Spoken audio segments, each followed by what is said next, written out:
10 लाख रुपए की सब्सिडी 25 लाख तक के यंत्र खरीदने के लिए सरकार के द्वारा आपको दी जा रही है। यह सब्सिडी दी जा रही है कस्टम हायरिंग केंद्र खोलने के लिए।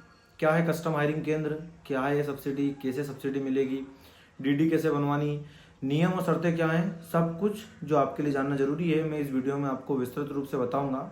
आप पूरा वीडियो जरूर देखिएगा। किसानों को 10 लाख रुपए तक की सब्सिडी दी जा रही है 25 लाख तक के यंत्र खरीदने के लिए, सीएससी सेंटर खोलने के लिए या कहें कस्टम हायरिंग केंद्र खोलने के लिए।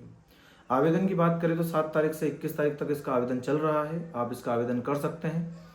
दूसरी ओर इसकी जो लॉटरी है वो 22 तारीख को इसका लॉटरी का परिणाम आएगा, प्रातः 12 बजे, दोपहर 12 बजे। बात कर लेते हैं डीडी की, तो डीडी 10,000 रुपये की बनेगी, यानी धरोहर राशि के रूप में आपको 10,000 रुपये की डीडी बनवाना पड़ेगा।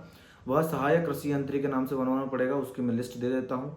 प्रत्येक जिले के सहायक कृषि यंत्री के नाम से आप डीडी बनवा सकते हैं। यह जो डीडी रहेगी उसका स्कैन आवेदन करते समय आपको करवाना पड़ेगा। डीडी को संभाल कर रखिएगा, अगर आपका नाम लॉटरी में आ गया इस डीडी को सहायक कृषि यंत्री के कार्यालय में जाकर जमा करवाना पड़ेगा। प्रत्येक गांव में एक सीएससी सेंटर खोल सकते हैं या कहें कस्टम हायरिंग केंद्र खोल सकते हैं। एक परिवार से एक ही आवेदन स्वीकार किया जाएगा। अगर किसी गाँव में 2017 से पहले कस्टम हायरिंग केंद्र खोला गया है तो फिर से उस गाँव में आवेदन स्वीकार किए जाएंगे।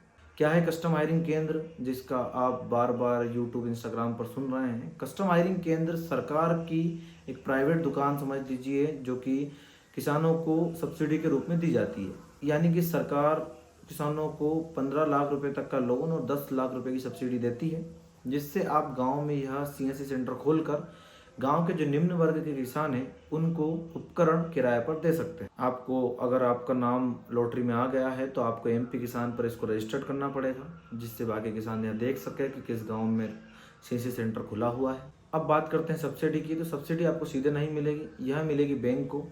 बाकी जो 15 लाख रुपए का अमाउंट है उसको आपको 4 साल से लेकर 9 साल तक जमा करना है। आप उसको 4 साल से पहले फोरक्लोज नहीं करवा सकते हैं। सबसे अच्छी बात कि इसमें कोलेटरल गारंटी है, वो भी सरकार के द्वारा दी जाती है। जो आपको 15 लाख रुपए में ब्याज लगेगा बैंक के द्वारा, उस पर भी 3% का अनुदान सरकार के द्वारा दिया जाएगा। ब्याज लगभग 8 से 9% तक का रहता है। यह जो डीडी है, डीडी का पैसा, धरोहर राशि का पैसा वापस कब आएगा या नहीं आएगा, अगर आपका लॉटरी में नाम आ गया है, आपने यंत्र की दुकान खरीदने के लिए कार्रवाई चालू कर दी, तो आपका डीडी का पैसा या धरोहर राशि का पैसा वापस खाते में आ जाएगा। अगर आपने इससे मना कर दिया है तो आपका यह पैसा अटक सकता है या मध्य प्रदेश शासन के खाते में जा सकता है। जो 15 लाख रुपए के बाद में जो 10 लाख रुपए की सब्सिडी है, वह आप जब 15 लाख रुपए का पूरा बैंक ऋण चुका देंगे उसके बाद में आपके खाते में ट्रांसफर हो जाएगी। रही बात जो 15 लाख के बाद में 10 लाख रुपए की सब्सिडी बची है, वह आपके खाते में आ जाएगी, लेकिन 15 लाख रुपए पूरे चुकाने के बाद में इस 10 लाख रुपए पर कोई ब्याज नहीं लगेगा, क्योंकि ये सब्सिडी है जो आपके खाते में आनी है। जो ब्याज की किस्त रहेगी वो 6 महीने के अंतराल में आएगी। अब जमीन की बात करें तो खुद के नाम से, अपने माता पिता के नाम से जमीन होना जरूरी है। रही बात कि आप डीडी कहाँ बनवा सकते हैं, तो आप उसी जिले के किसी बैंक में डीडी बनवाएं जहाँ पर आपकी जमीन है।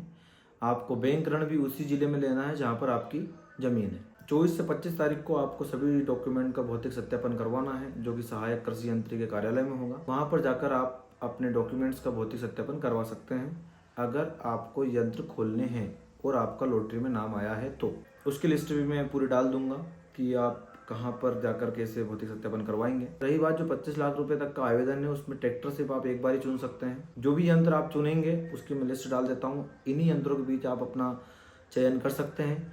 अलग अलग क्षेत्र और अलग अलग जिलों के हिसाब से सरकार ने कृषि यंत्रों का बताया है कि जैसे गेहूँ वाले जिले हैं तो वहाँ पर अलग यंत्र बताए हैं, बाकी जो सोयाबीन वाले, धान वाले जिले हैं वहाँ पर अलग यंत्र बताएं हैं। कि कस्टम हायरिंग केंद्र से जुड़ी किसी प्रकार की समस्या है तो आप कृषक वाणी के ऑफिशियल चैनल से जुड़ सकते हैं। वहाँ पर मैं पीडीएफ पूरा डाल दूंगा। बाकी समय समय पर कस्टम हायरिंग से जुड़ी सभी जानकारी देता रहूँगा। आप देखते रहें कृषक वाणी। धन्यवाद।